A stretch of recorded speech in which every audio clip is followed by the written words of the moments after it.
Guys, good afternoon.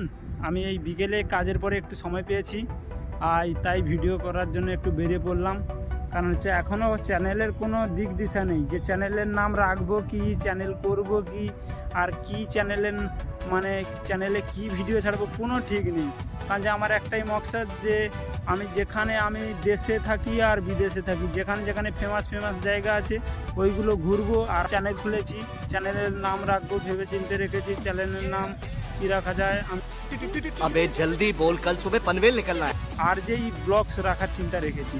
আর যে blogs, যদি আর যে ব্লগসের চ্যানেলে আপলোড হয় নামে, তাহলে চ্যানেলটা শেয়ার করো, সাবস্ক্রাইব করো, আর ভালো লাগলে ভিডিওগুলো লাইক করো, আর বেশি বেশি করে বন্ধুদেরকে শেয়ার। মেন হচ্ছে এখানে এত পরিমাণে মদ খাওয়া হয়, বাপরে বাপ, শুধু মদের বোতল, শুধু দেখলে হয়। এইগুলো সব কাঁচ দেখতেছ, যত মনে হবে যেন নুড়ি, কিন্তু নয়, এগুলো সব কাঁচের বোতল, ভেঙে অবস্থা নেই।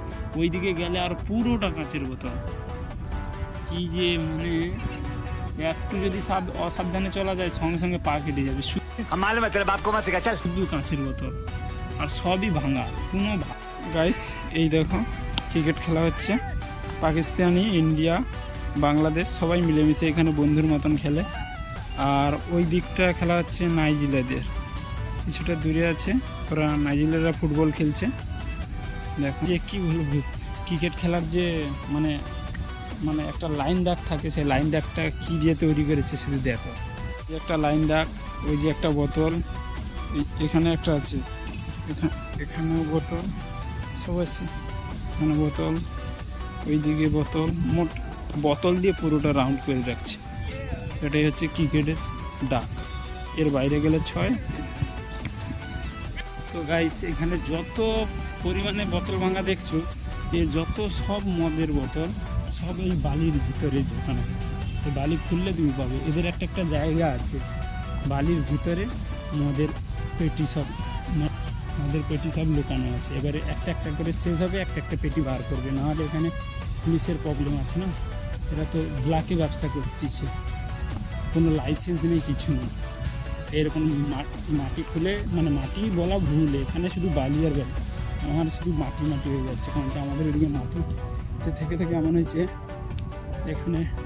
এখানে শুধু বালি আর বালি। এখানে বালি খুলে এর ভিতরে মদের বোতল থাকে, মদের পেটি থাকে, একটা করে পেটি তুলবে আর বিক্রি করবে। আর কি দেখো গাইস, ওই আমার পিছন ধারে খেলা হচ্ছে, ওইখান থেকে আমি হেঁটে এই রম্বলে খেলাম। এ পাশেও, এর উল্টো পাশে এই যে দেখো, নিচে খেলা হচ্ছে। এ পাশেও ক্রিকেট খেলা, দেখো ক্রিকেট খেলা হচ্ছে। আর শুধু গাইস, শুধু বালি আর বালি না গাইস, বালি আর বালি, আর কিছুই নেই, শুধু ধুলো বালি। আমাদের ওদিকে এরকম সাদা বালি, এখানে সেইখানে সাদা বালি, শুধু বালি আর বালি, আর কিছুই নেই। বালি আর বালি, আর কিছু নেই। মদের বোতল আর মদের বোতল দেখছি মদের। তো গাইস, আপনারা দুবাইয়ের কি দেখতে চাও, ফেমাস কি জায়গা দেখতে চাও, সেগুলোকে আমাকে কমেন্টে জানিও। যে ঈদে 5 দিন ছুটি থাকবে, তার মধ্যেও হয়তো 2-1টা ভিডিও তৈরি করব। এই ভিডিওগুলো কবে আসবে বলতে পারছি না, যবেই আসবে আপনাদের সামনে, চাই ঈদে আসুক বা ঈদের পরে, আমি 2 মাস পরেও যদি তোমরা দেখতে পাও, যদি ভালো লেগে থাকে অবশ্যই লাইক করবে আর বন্ধুদের কাছে শেয়ার করে দেবে। আর এই রোডটা পার হতে হবে খুব সাবধানে, কারণ হচ্ছে গাড়ি ঘোড়া সবসময় চলতে থাকে। রম্বলটা পার হয়।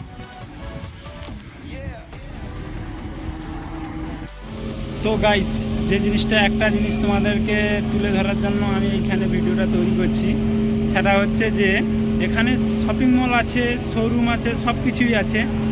তার মধ্যে সবজি পাওয়া যায়, সব কিছুই পাওয়া যায়, মোবাইল ফোন বলে, A to Z সব কিছু। দুবাইতেও এখানে ব্যবসা এরকম, কারণ যে এখানে কোম্পানিতে যত লোক কাজ করতে এসে, যারা সেলুন দোকানি বলা ভুল, সেলুন দোকানে কাজ করেছে বা চুল কাটতে জানে, তাদের এক্সট্রা ইনকাম দেখো। আর এখানে সবাই,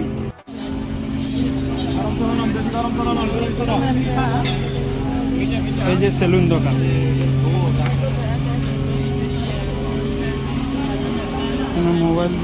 মোবাইল ফোনের কভার বিক্রি হচ্ছে, সব সেলুন। এই যে ওখানে চানা বিক্রি হচ্ছে, এখানে বিক্রি হচ্ছে কি কলা, আপেল, সব বিক্রি হচ্ছে। সব এরা হচ্ছে কোম্পানিতে কাজ করে, তাও এক্সট্রা ইনকামের জন্য। এই দেখো জিলেবি হচ্ছে, দেখো দেখো গরম গরম জিলেপি, গরম গরম জিলেপি তৈরি হচ্ছে। এগুলো হচ্ছে আউট ইনকাম মানুষের, দেখো এগুলো আউট ইনকাম। এরা কোম্পানিতে কাজও করে, প্লাস এখানে আউট ইনকামের জন্য তৈরি করতেছে। এখানে সবজি বিকতেছে, এগুলো হচ্ছে এদের আউট ইনকাম। মানে সময় শেষে কাজের পরে সময় পেলে সবজি কিনে নিয়ে আসে কম দামে বড় বড় মার্কেট থেকে, সেখান থেকে নিয়ে এসে এখানে বিক্রি করে।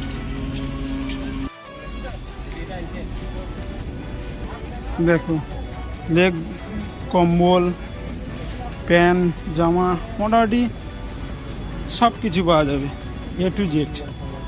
আর বিমল, তেরেঙ্গা যা দেখবো, জামা কাপড় নিয়ে সব, মানে পুরো যেখানে মোটামুটি এখানে বেশিরভাগই সব বাঙালি। এই দেখো জামা কাপড়ের দোকান সব, এখানে সব দোকানেই বাঙালিকে দেখতে পাবে। তো গাইস কথা বলতে বলতে এ সাইডে রোডে চলে এলাম। এই যে শপিং মল আমার সামনে দেখতে পাচ্ছেন, ওই যে মদিনা, ওটা হচ্ছে শপিং মল। ওখানে উল্টো দেখাচ্ছি কিন্তু ওটা মদিনা, ওটা শপিং মল। বলে দেখাচ্ছে ওটা শপিং মল। আর গাইস যে কথাটা বলেছিলাম, বাঙালি এমন একটা জিনিস, বাঙালি যেখানে থাকবে সেখানে তার গাইস বাঙালি যেখানে, সব দোকানেই বাঙালি পাবে। আর বাঙালি যেখানে থাকবে সেখানে তার এক্সট্রা ডিমান্ড চালানো শুরু করে দেবে। হাই রোড তো এই জন্য আওয়াজগুলোই করেছে, আর কিছু না। যে কথাটা বলে বাঙালি, আর এরা বলতে দেবে না বন্ধুরা, দোকান দেখবে সব দোকানে বাঙালি আছে, আর দোকানগুলোই বসে আছে বাঙালি। মোটামুটি বাঙালি যেখানে থাকবে, চাই ইন্ডিয়াতে থাকুক আর যেখানে থাকবে, বাঙালি বাঙালি। তো মোটামুটি যেখানে যাবে এক্সট্রা বুদ্ধি চালানো শুরু করে দেবে, কাজ তার ফাঁকে এক্সট্রা ইনকাম। এটা হচ্ছে বাঙালির কাজ। তো বাই।